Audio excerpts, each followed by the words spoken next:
গ্রামীণ প্রাকৃতিক দৃশ্য দেখতে আজকে বের হলাম।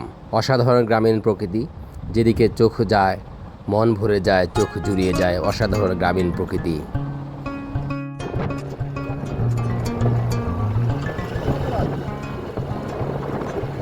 অবশেষে বাতাসে দুলতে থাকা কলা গাছের পাতার হাতছানিতে আমরা গাড়ি থেকে নামলাম।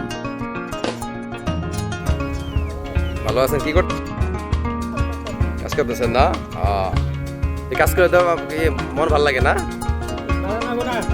আপনার বন্ধুরা দেখুন, গ্রামের কৃষক তারা কত কষ্ট করে, এই যে আমরা ধান খাই, চাল খাই, এগুলো কত কষ্ট করে তারা এগুলো আবাদ করে থাকে।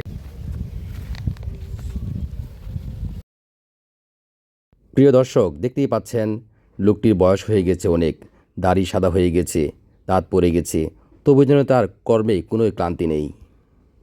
বন্ধক দিচ্ছেন না?